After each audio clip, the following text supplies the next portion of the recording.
మెదక్ జిల్లా రామాయంపేట మండల కేంద్రంలో తెలంగాణ రాష్ట్ర టీచర్ ఫెడరేషన్ ఆధ్వర్యంలో అంతర్జాతీయ మహిళా దినోత్సవం ఘనంగా నిర్వహించారు. టీఆర్టీఎఫ్ మెదక్ జిల్లా అధ్యక్షులు ప్రణీత్ కుమార్ ఆధ్వర్యంలో ఏర్పాటు చేసిన కార్యక్రమంలో మండల పరిధిలోని మహిళా ఉపాధ్యాయులను శాలువాతో ఘనంగా సన్మానించారు. దేశంలో మహిళలు పురుషులతో సమానంగా అన్ని రంగాల్లో ముందుకు సాగుతున్నారని పిలుపునిచ్చారు. ఈ కార్యక్రమంలో టీఆర్టీఎఫ్ మండల అధ్యక్షుడు రవీందర్ గౌడ్ తదితరులు పాల్గొన్నారు.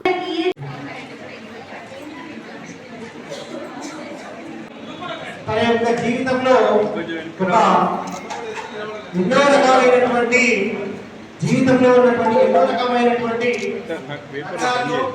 తన యొక్క గృహిణిగా సమాజ అభివృద్ధి చెందుతుంది.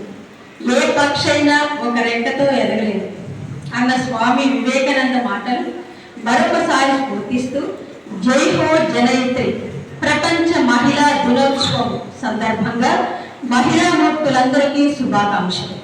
అన్నీ మారుతున్నాయి. మహిళల పట్ల మన ఆలోచన ధోరణి తప్ప.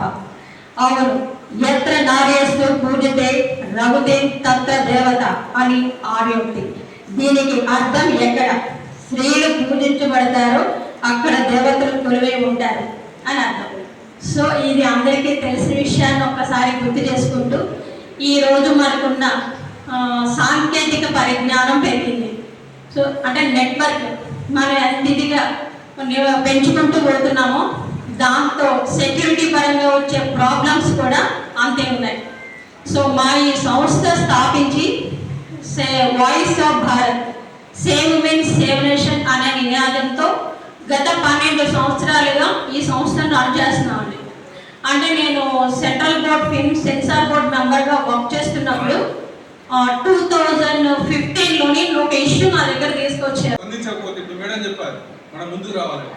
మేడం రాష్ట్రంలో బాధ్యులుగా ఉన్నటువంటి సమత మేడం గారు ఆమె రాని మీటింగ్ అంటూ ఉండదు.